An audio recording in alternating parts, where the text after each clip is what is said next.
Breaking news చూస్తున్నాం. Phone tapping వ్యవహారంపై Harish రావుని SIT అధికారులు ప్రశ్నిస్తున్నారు. మొత్తానికైతే నైని బొగ్గు వ్యవహారంపై మాట్లాడినందుకే ప్రభుత్వం కక్షపూరితంగా వ్యవహరిస్తుంది అంటూ బీఆర్ఎస్ శ్రేణులు అయితే ఆరోపణలు గుప్పిస్తున్నారు. అయితే ఇక హరీష్ రావు అరెస్టు తప్పదు అంటూ కూడా కొంతమంది అయితే అంటున్నారు. మరి మొత్తానికైతే ఏం జరుగుతుంది అనే ఉత్కంఠ అయితే బీఆర్ఎస్ శ్రేణుల్లో నెలకొంది. ఇక ఇదే అంశంపై మరింత సమాచారాన్ని మా కరెస్పాండెంట్ రాము అందిస్తారు. రాము, చెప్పండి, బీఆర్ఎస్ ఆఫీస్ దగ్గర వాతావరణం ఎలా ఉంది? అదేవిధంగా హరీష్ రావుని అరెస్ట్ చేస్తారు అనే ఊహాగానాలు అయితే వినిపిస్తున్నాయి. మరి ఏం జరగబోతుంది? ఏసీపీ అధికారులు అయితే అరెస్ట్ చేస్తా ఉన్నారు. అయితే 11 గంటలకు రమ్మన్నారు. 11 నుంచి దాదాపు ఈ సమయం వరకు విచారిస్తున్నట్టు తెలుస్తున్నది. పలు అంశాలపై ప్రశ్నలు అడుగుతూ, అంటే వారి దగ్గర లేకపోయినప్పటికీ పలు ప్రశ్నలు అడుగుతూ పెట్టాలని ఒక అధికారులు వ్యవహరిస్తున్నారు. అధికారులకు ఎవరికల నుంచి కాంగ్రెస్ పాలకుల నుంచి ఒత్తిడి ఉన్నట్లుగా ఇక్కడ చెబుతా ఉన్నారు. ఎదుర్కొంటా ఉన్నారు. మొత్తానికి అసలు ఏ అంశాల మీద వారు అడుగుతా ఉన్నారు, ఏ అంశాల నుండి వారు సమాధానాలు రానున్నారు అనేది అంశం అయితే ఇప్పుడు తెలియలేదు. కానీ ఖచ్చితంగా పూర్తి వివరాలు ఇచ్చే అవకాశం ఉంటుందని ఇక్కడ బీఆర్ఎస్ భవన్ లో బీఆర్ఎస్ కార్యకర్తలు అయితే చెబుతా ఉన్నారు. ఫోన్ ట్యాపింగ్ వ్యవహారంలో హరీష్ రావు గారికి ఇది రెండోసారి నోటీసులు అయితే వచ్చాయి. ఈ నోటీసుల పైన సుప్రీంకోర్టుకు వెళ్లి క్వాష్ పిటిషన్ ఇచ్చినప్పుడు సుప్రీంకోర్టు కూడా ఆ పిటిషన్ కొట్టివేసింది.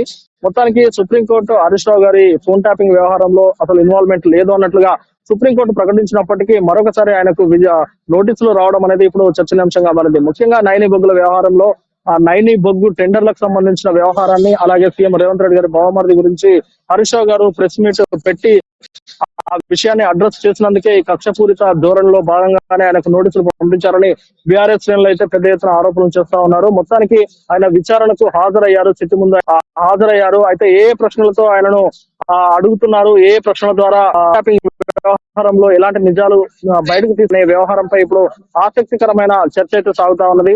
ఏదేమైనప్పటికీ మాజీ ఎస్ఐబి చీఫ్ ప్రభాకర్ రావును అరెస్ట్ చేసి ఆయన వాంగ్మూలం ప్రకారమే ఇతర బీఆర్ఎస్ నేతల పైన కేసులు పెడుతూ వారికి ఇస్తున్నది. మరి చూడాలి, హరీష్ రావు గారు మరి కాసేపట్లో బయటకు వచ్చే అవకాశం ఉంటుందని కొంతమంది అంటా ఉంటే, ఇక బయటకు వచ్చే అవకాశం వచ్చు, ఖచ్చితంగా అక్కడ నిర్బంధించే అవకాశం ఉంటుందని మరికొంతమంది ఊహాగానాలు అయితే వినిపిస్తా ఉన్నాయి. ఏది ఏమైనప్పటికీ బీఆర్ఎస్ భవన్ మాత్రం ఇప్పుడు హైదరాబాద్ నెలకొంది. ఇక్కడ మాజీ ఎమ్మెల్యేలు, ప్రస్తుత ఎమ్మెల్యేలు అందరూ బీఆర్ఎస్ కార్యకర్తలు అక్కడ బీఆర్ఎస్ భవన్ లో గుమిగూడారు. ఇక్కడ ఖచ్చితంగా ఆందోళన చేపడుతున్న సందర్భం కూడా మనం చూస్తా ఉన్నాము. చూడాలి, మరి అధికారులు విచారణ గారిని విచారణ తర్వాత బయటకు పంపిస్తే మాత్రం ఇక్కడ వాతావరణం చాలా కూల్ గా ఉండే పరిస్థితి ఉంటుంది. కానీ లేదు అంటే అంతకు మించి ఏదైనా పరిస్థితులు పరిణామాలు అయితే మాత్రం ఇక్కడ గందరగోళమైన పరిస్థితి అయితే కనిపిస్తా ఉన్నది. అంతేకాకుండా బీఆర్ఎస్ బయట కూడా పోలీసులు మోహరించినట్టు కూడా తెలుస్తా ఉన్నది. మరి ఆందోళన పరిస్థితులు ఉండబోతాయా, లేదంటే ఈ వ్యవహారము ఇక్కడితో సమసిపోతుందా అనేది వేచి చూడాలి. ఏదేమైనప్పటికీ హరీష్ రావు గారికి ఫోన్ ట్యాపింగ్ వ్యవహారంలో నోటీసులు రావడంతో బీఆర్ఎస్ శ్రేణుల్లో ఒక ఆందోళన అయితే వ్యక్తం చేస్తా ఉన్నారు. మరి చూడాలి, కాసేపట్లోనే హరీష్ రావు గారు బయటకు వస్తారా లేదా అనేది. ఆయన ఒకవేళ బయటకు రాకపోతే ఏంటి పరిస్థితి? తెలంగాణ రాష్ట్ర రాజకీయాల ముఖ చిత్రం మారిపోయే అవకాశం కూడా ఉంటుందని బీఆర్ఎస్ శ్రేణులు చెప్తా ఉన్నారు. మరి చూడాలి, మరి ప్రస్తుతం అయితే హరీష్ రావు గారు విచారణలో కొనసాగుతున్నట్టు తెలుస్తా ఉన్నది. మరి ఆయన విచారణ ఏ సమయానికి ముగుస్తుంది, ఆ విచారణ ముగిసిన తర్వాత పరిణామాలు ఎలా ఉండబోతాయి అనేది తెలిసే అవకాశం కల్పిస్తా ఉన్నది. Gaurav. Okay, right, thank you Ramu.